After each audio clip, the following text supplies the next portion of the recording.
Keepers of supplies must be below.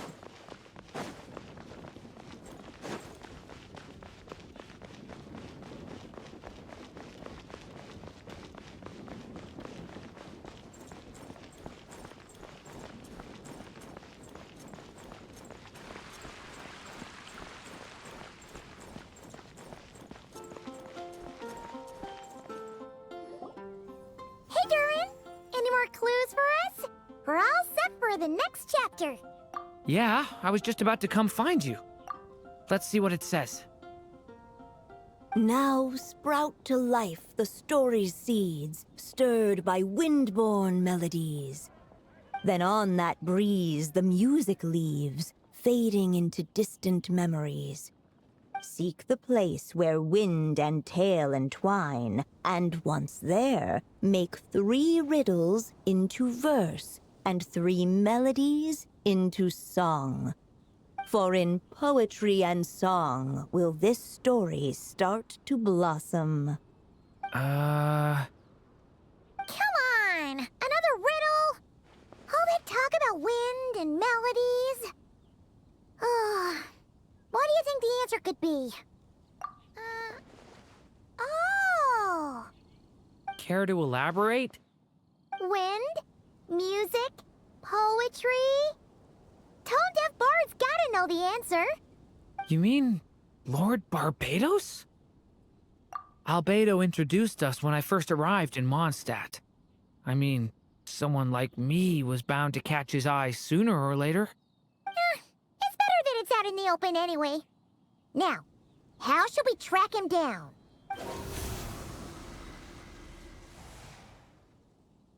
I'm pretty sure he's already caught wind of what's going on here. Why don't we just see where the wind takes us? Right. He definitely makes it easy to forget he's a real god sometimes.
Traveler, Paimon! What a sight for sore eyes!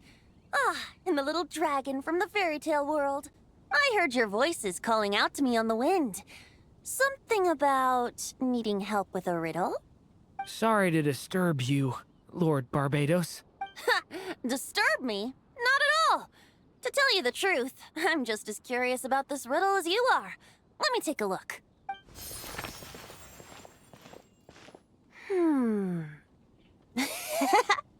What is it? Did you figure out the answer? 3 riddles and 3 melodies. That sure takes me back. The answer you seek lies hidden in memory. Looks like running to Tone-Deaf Bard was the right call after all. Long ago, those mages came to Mondstadt, seeking to test their strength against mine. But I replied, let us make music, not war, and resolve our conflicts through song. So I strummed my lyre and sang them this verse. O wind, welcome now, my guest. Pass through verdant leaves unseen, where shape your formless self may take, and offer up a graceful scene, a fleeting gift for welcome's sake. Leap at the edge of a sea of clouds, where land meets sky and sky meets ground. There frighten off the noisy crowds and bring my guests a calm profound. Fly beneath the stars up high, where mortal noises swept aside, that my dear guests with starry eyes may share the dreams they hold inside. Now go to where I vowed to keep a quiet spot for them to sleep. No clash, no contest bars the way, just tea and mirth to fill the day. There you have it, the 3 melodies. As for the answers to those 3 riddles, I trust you can guess them by now. The woods, the edge of a cliff, and the sky? Correct! Funnily enough, your mother was also the first to solve it, all that time ago. There must be some kind of special rapport between those who write stories and those who sing them. The woods, a cliff, and the sky. I suppose the spot that answer points to is where you're headed next. You should know, after solving my riddle, the mages even accepted my proposal and made that location their official meeting spot. And going by what your book is suggesting, once you found it, you might want to try playing the melody I just shared with you. Guess you can be pretty reliable when it counts, huh? Great Animal Archon? Thanks for the help, Lord Barbados. Still got questions for me, huh? Yeah, you must have read countless tales in your time, being a wandering bard and all. In your experience, why might an author consider a story unfinished? Unfinished? Well, I guess if there's something left to accomplish in the story, or, if the last line goes, "To be continued." Huh? Wow, your helpfulness lasted for like 1 second. In all seriousness, I would think the answer to that question lies in your mother's story itself. It's not my place to pry any further. All right then, we should get going.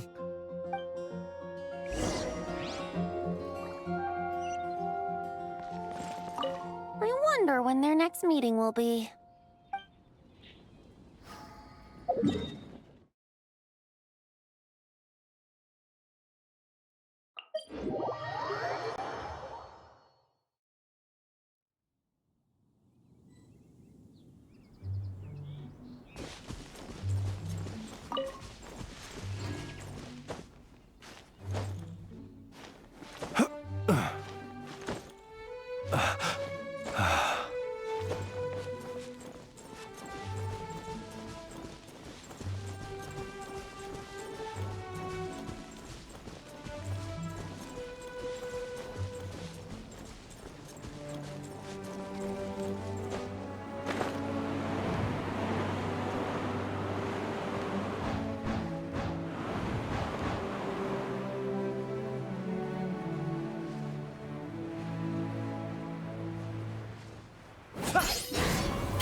Okay, we're here! Now, we just need to play the 3 melodies, and we should be able to gather the memories for the next chapter, right? A musical performance? Huh. Out of all the things Miss Lisa has taught me, that's the one I'm worst at.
Even a war that shook the world could not halt the witches' gatherings.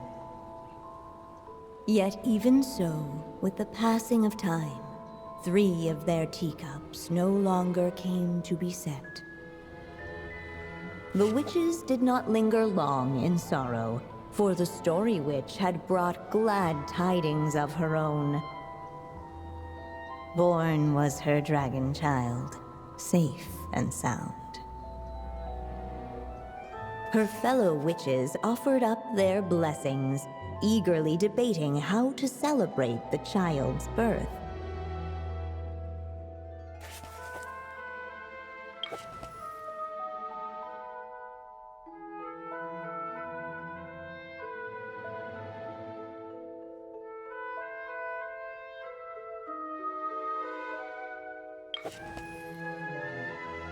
In the end, they settled on the most vibrant balloons they could find.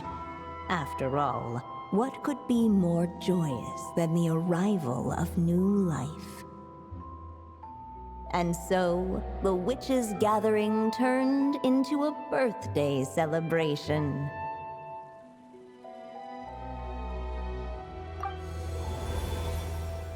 So, we're back in the story world, huh? As if from nowhere, new guests appeared at the witches' table. Perhaps they too had come to celebrate the dragon child's birthday. Yet while everyone else was busy thinking about what kind of gift to offer, these 3 seemed to have come empty-handed. Hardly the recipe for a warm welcome to a birthday party, now is it? A gift? Hey, what's this all about? We only just found out this was a party. While the guests voiced their complaints and grievances, perhaps they should have been wondering what kind of gift to give instead. So, we need to bring a gift to advance the story? Ah, but where are we supposed to get something like that? Perhaps it would be a good idea to have a look around. Why didn't you just say so?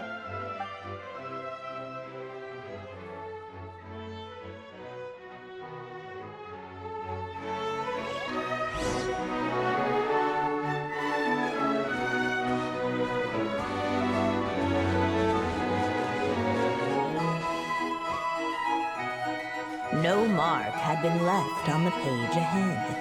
The group found themselves unable to move forward.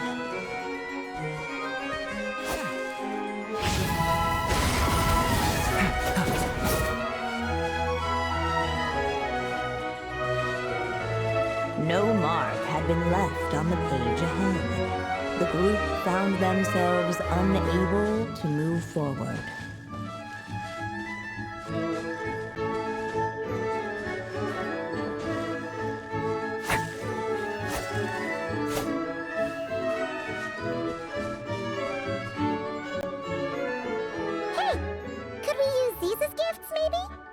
At last, the guests found something to give the dragon child.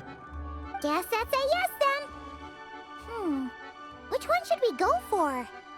Still, the guests wondered, what kind of gift might the little dragon really want? Should they put a warrior's sword in his hand and send him out on an unstoppable quest to save the world? Or perhaps a wandering hero's slingshot and the promise of a life of endless, uncharted adventure. Or maybe even a scholar's tome and the chance to take on all the world's unsolved mystery. Okay. Wow. That's a lot of pressure all of a sudden. Oh yeah! Technically, we're actually picking a gift for you. So, which one would you prefer? You want me to choose? Wow, this feels kinda special. How come?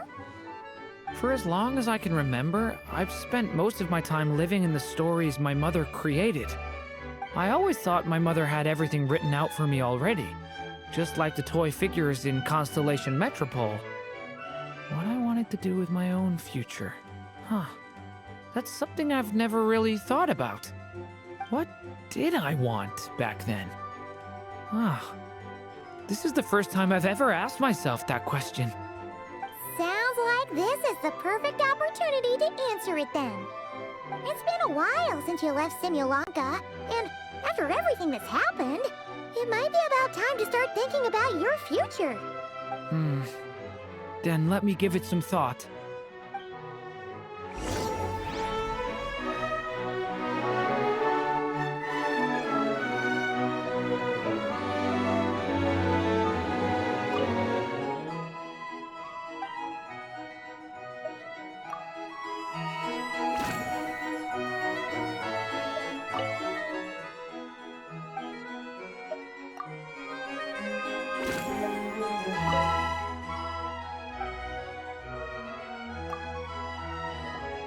In the end, the guests settled on the Scholar's Tome. So you're the scholarly type, huh? I just feel like I should learn more about the way the world works. What makes you say that? I'll give you an example. Did you know that in Mondstadt, using fire to catch fish is a punishable offense? I thought she was just teaching me regular hunting techniques. It was only after Master Jean caught me and sent me to solitary confinement that I realized I'd misread the situation. So much of what's considered common knowledge in your world just wasn't in Simulanka.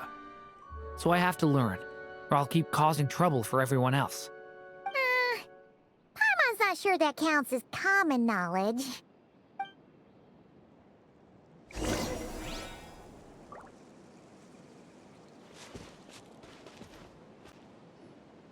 Alright, they should let us in now that we've got a gift, right? Hello there. Brought a gift this time? The newly arrived guest presented his gift, wishing the little dragon a future as a wise and accomplished scholar. Accepting the guest's blessing, the Story Witch invited him and his friends to take their place around the table.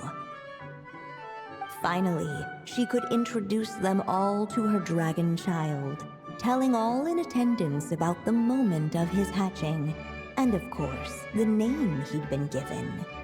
It was then that the Seer Witch, diviner of the stars, withdrew her gaze from the heavens and turned a sorrowful glance upon the little dragon. You gave him the same name as that evil dragon? That's right. But the life I intend for him shall be very different. What folly to love so blindly. For as you must know, a name is the mirror of destiny itself. He who bears an evil dragon's name must also inherit the fate of its previous owner. His fate has been foretold. Then I'll rewrite it. The witches at the table fell silent, for they knew the Seer Witch's words had never once proven wrong. Yet, just as clearly, they recognized the Story Witch's resolve, for there is scarce a force in this world more fearsome than a mother's love. At last, the Merry Witch stepped forward, dispelling the uneasy silence. So be it. Then we'll all lend a hand. Together, we shall rewrite this child's fate. You mean to defy one of the fundamental rules of this world? I refuse to be shackled by such rules. Besides, this is a witches' gathering, is it not? What could be more fitting a subject for this occasion than to defy them? Oh? Sounds like an interesting experiment. I suppose, were we to succeed in this endeavor, we might bring a touch of wonder to this otherwise dreary sky of stars. The Merry Witch finally talked them all round, just like she had done many times before. Warm and strong as the sun she was, so much so, in fact, that those who her light shined down upon had no choice but to bask in it.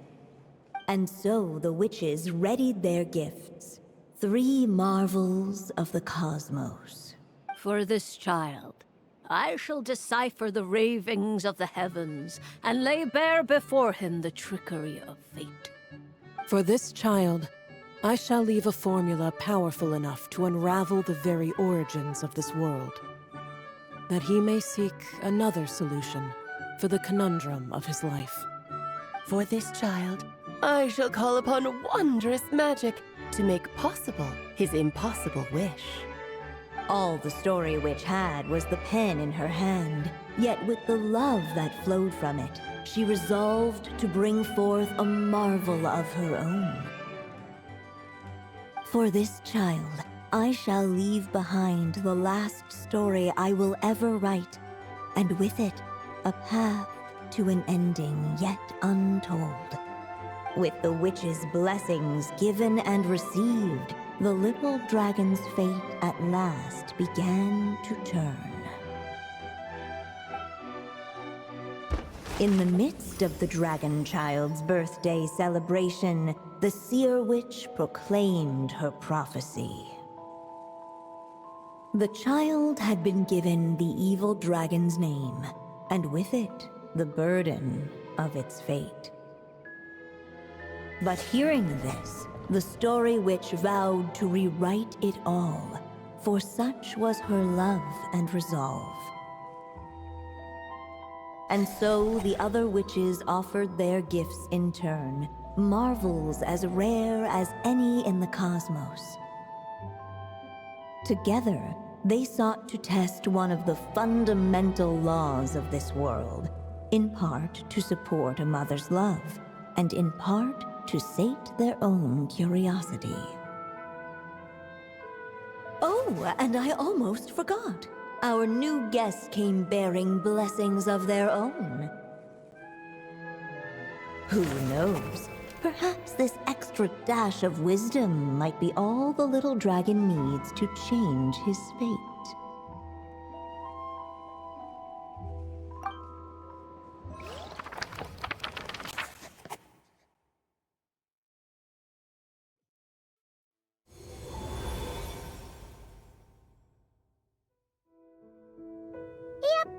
Looks like we've completed this chapter, too. Those witches in the story were the mages of the Hexen Circle, right? They sure seem to care a lot about you, Durin.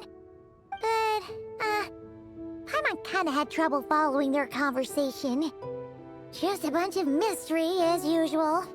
The evil dragon's fate. Oh, is that what you're worried about? But didn't we already take care of that? Ah, the mages must have had a hand in that, too. Also, I was just thinking, which part of the story are we even meant to be completing? Oh,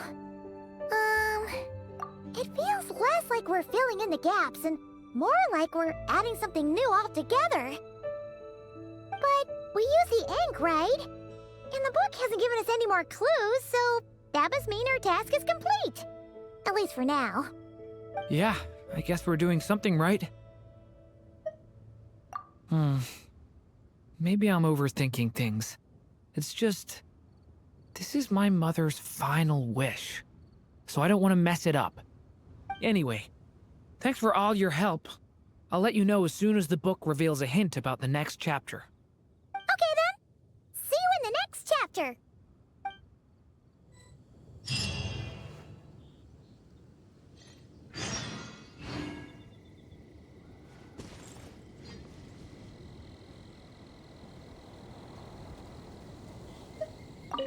I think I'm gonna stick around, take my time reading through this book. If you feel like jumping back into the story, just come find me.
late, the tricksy witch has nearly the entirety of the snowy lands in her grasp.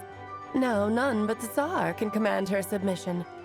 Such a pity that she can no longer spare the time to join our gatherings. Tell me, does the Wander Witch still roam among the stars? Who can say how long we'll have to wait for her return? I had hoped sharing all the fun little stories from our gatherings might entice her to remain. Then how about the Memory Witch? Does she still walk the mortal realm? Yes, she has that secret mission of hers to accomplish, so she couldn't make it to our gathering. But she doesn't seem to regret her choice, so naturally, it's not my place to pry. As rare a chance to gather as this. And yet, almost half of us are absent. Cheer up. At least you came with good tidings.